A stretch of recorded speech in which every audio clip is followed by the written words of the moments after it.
Agent के रूप में काम करने वाले अधिकारी, उनको घर से पुलिस गिरफ्तार करती है और कहती है इस पोस्ट को आप डिलीट करिए।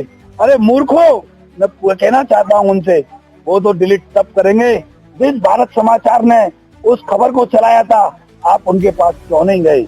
और इतना ही नहीं, उनको जिस तरीके से उनका मानसिक शोषण और उत्पीड़न किया गया, हमारी कांग्रेस के कार्यकर्ताओं ने एक करती है।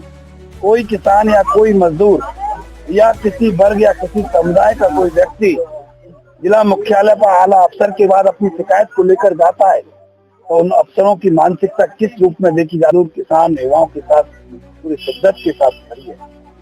और इस उत्तर प्रदेश के आला अफसरों को चेतावनी है, खुली चेतावनी है, यदि किसी भी किसान का, किसी भी मजदूर का, किसी भी युवा का इस मथुरा जनपद के अंदर किसी भी आम जनमानस के आपने आवाज को दबाने का काम किया, आपने उनकी। कांग्रेस पार्टी के जिला अध्यक्ष मुकेश धनगर के नेतृत्व में मथुरा तहसील के महावन में एक बैठक आयोजित की गई, जिसमें दलितों पर हो रहे अत्याचार और पहलगाम में हुए हमले के मुद्दे पर चर्चा की गई।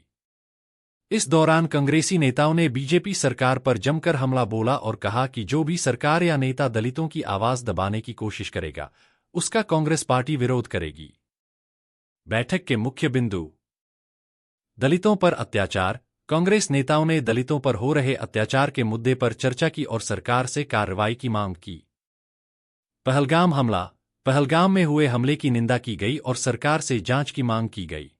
के अंदर और सभी जनपदों में जिस तरीके से भारतीय जनता पार्टी डॉक्टर भीमराव अंबेडकर द्वारा जो रचित संविधान की तार तार करने में लगी हुई है, हमारे नेता पूरे देश में, चाहे लोकसभा के अंदर हो, चाहे राज्यसभा के अंदर हो, चाहे विधानसभा के अंदर हो या सड़क पर हो, हर जगह संविधान बचाओ और संविधान की बात कर रहे हैं।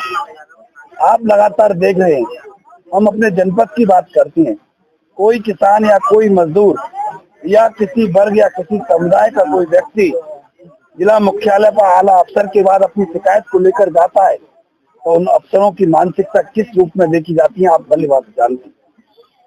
यदि ये संविधान, बाबा साहब का संविधान सिखाता है कि सबको समानता का अधिकार है, अभी लगातार जिस तरीके से दलितों के पीछे, पिछड़ों के ऊपर जिस तरीके से उनको आक्रमण हो रहे हैं, लगातार उनके आवाज को दबाने का ही काम नहीं, उनको कुचलने का जो काम किया जा रहा है, कांग्रेस पार्टी का एक एक कार्यकर्ता उन गरीब मजदूर किसान युवाओं के साथ पूरी शिद्दत के साथ खड़ी है। और इस उत्तर प्रदेश के आला अफसरों को चेतावनी है, खुली चेतावनी है, यदि किसी भी किसान का, किसी भी मजदूर का, किसी भी युवा का इस मथुरा जनपद के अंदर किसी भी आम जनमानस के आपने आवाज को दबाने का काम किया, आपने उनकी आवाज को दबाने का काम के साथ साथ कुचलने का भी काम किया, वो आपको खुली चेतावनी देती है कि उस कार्यालय से आपको निकलने नहीं देंगे। इसके लिए हमें किसी भी चीज का हमें त्याग करना पड़े, हमें बलिदान देना पड़े, हम बलिदान देने के लिए तैयार हैं। हम आपकी हर परीक्षा को देने के लिए तैयार हैं। जैसा कि विदित आपने कुछ दिन पहले देखा, हमारे साथी उत्तर प्रदेश कांग्रेस कमेटी के प्रवक्ता ने अपनी बात को सोशल मीडिया के माध्यम से अपनी फेसबुक पर पोस्ट किया और इस भारतीय जनता पार्टी के तथाकथित एजेंट के रूप में काम करने वाले अधिकारी, उनको घर से पुलिस गिरफ्तार करती है और कहती है इस पोस्ट को आप डिलीट करिए। अरे मूर्खों, मैं कहना चाहता हूं उनसे, वो तो डिलीट तब करेंगे जिस भारत समाचार ने उस खबर को चलाया था, आप उनके पास क्यों नहीं गए? और इतना ही नहीं, उनको जिस तरीके से उनका मानसिक शोषण और उत्पीड़न किया गया, हमारी कांग्रेस के कार्यकर्ताओं ने एकजुटता के साथ उस पुलिस के उनको चूलों को हिलाने का काम किया, तो हमने उनको उस पुलिस से दबाव बनाकर उनको छुड़ाया। तो इस धैर्य पिए पुलिस अधिकारियों ने क्या काम किया, हमारे ऊपर फर्जी मुकदमे लगा दिए।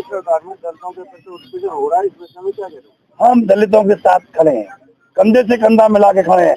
आपने देखा अभी भूरका गांव में घटना हुई, हम वहाँ पे सबसे पहले हम गए। आपने देखा करनावल में घटना हुई, सबसे पहले हम गए। जहाँ भी दलित ही नहीं, दलितों से अलग भी किसी वर्ग या समुदाय, किसी में भी जहाँ भी अन्याय हुआ, वहाँ न्याय की लड़ाई लड़ने के लिए कांग्रेस पार्टी खड़ी।